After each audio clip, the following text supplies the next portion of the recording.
Hey guys, Bobby here, Test Editor at Bicycling. We have a lot of new trainers here, so I'm going to take some home, put some miles into them, and see how they work.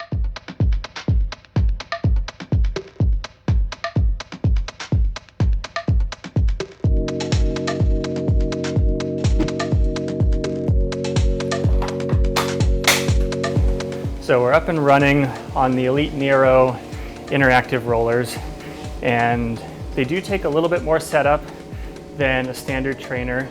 You have to unfold them, wrestle with two bands. You've got to set the front roller to the wheelbase of your bike, which takes a little guesswork, but there's graduated markings that help guide you. But let's see how they do.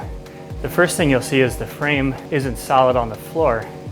It actually glides back and forth, which feels a little unnerving at first because if you're used to riding on rollers, you know that if the bike's moving forward, that usually doesn't mean good things for you. But in this case, along with the freedom to move side to side that's inherent with rollers, you also get that natural feeling of rocking back and forth that happens when you're riding every day. And then another benefit to this back and forth motion is that it's really easy to stand up on the rollers. So along with being rollers that give you a more realistic ride feel, they are in fact smart rollers. So we're riding on Zwift right now in Central Park, and I've just hit a little bit of a hill and I can feel the resistance change pretty quickly. Now the downside, of course, since you're not locked in place, is that you do have to pay attention. If you don't like feeling restricted and locked in like you do on a conventional trainer, this presents a really good alternative.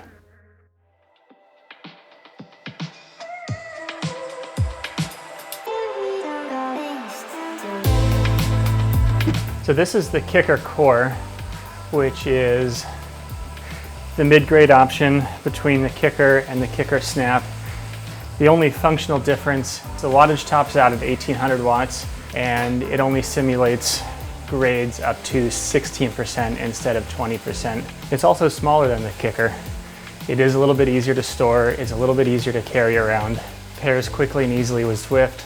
It's controllable by Wahoo's app. It's stable, it's quiet, and really that's one of the reasons that makes this trainer one of our favorites, because it simply works.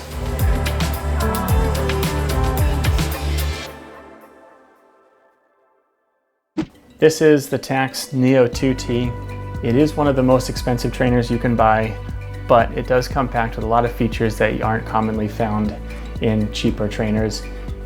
One of the really unique features is the fact that you don't have to be plugged into the wall in order to ride. The machine generates its resistance electromagnetically inside the silver disc by the cassette.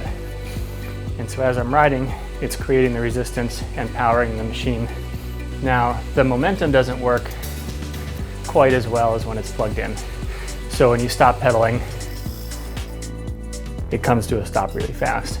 What this does mean is this is one of a very few number of smart trainers that you could actually put in your car and take to a race with you and ride in the parking lot. So now we're plugged in. The resistance doesn't feel any different, but one big change, you have momentum now. A wild thing about this trainer is on the app, you can adjust the road feel from concrete plates, cattle grid, hard cobblestones. You can simulate riding on ice, which if you pedal too hard, the resistance slips on you. Why you'd want to mess with this, I don't know. So now we're loaded up on Zwift. Just hit a short climb here in Central Park, and the resistance changes really smoothly. The trainer is still incredibly quiet. And the noise does change a little bit as you go harder.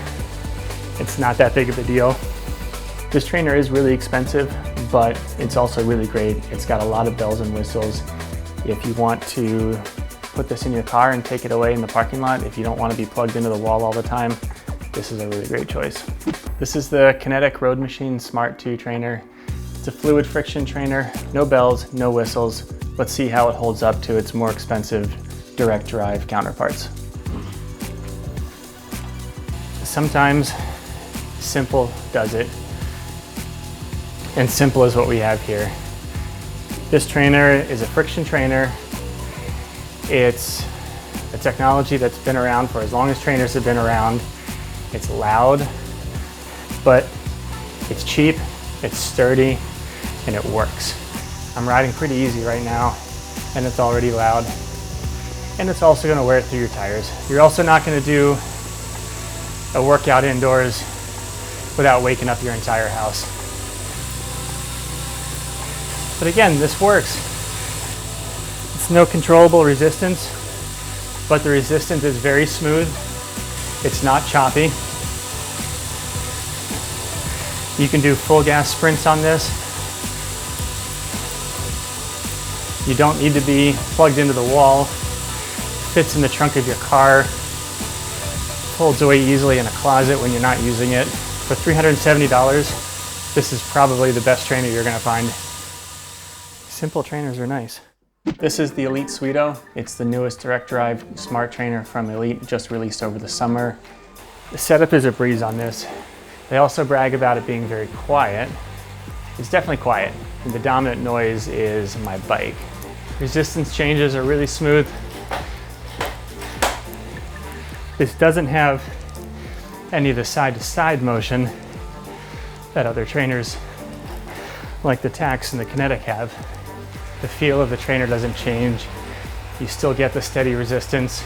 So for the ease of use, simplicity, this trainer has quickly become one of my favorites. So we've previously said that the Kickr Core is one of the best value direct drive smart trainers out there. But at $100 less, this Suito presents a very good case for being a better value. And this is a $28 trainer from Aldi. We belong, dogs. When we found this trainer at the grocery store, we immediately bought it and put it through the test. And frankly, at $28, we expected to break it right away. Even if it did break on the first ride, at $28, you can buy 52 of these, use them one time each before you've got the same price as a $1,400 trainer. But we're gonna get back on here and we're gonna ride some more and see what happens. So the first thing we notice is the resistance is not smooth. You can hear the noise changing in the roller with every downstroke. It's pretty choppy, but we're sitting here at 250 watts, which is more than enough for a casual spin on a cold, rainy day.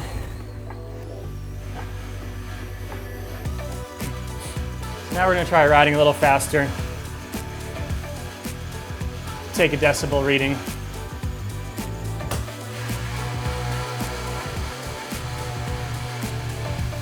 Now we're at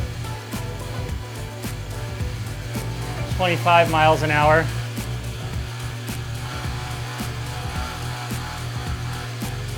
We're reading 90 decibels, which is significantly louder.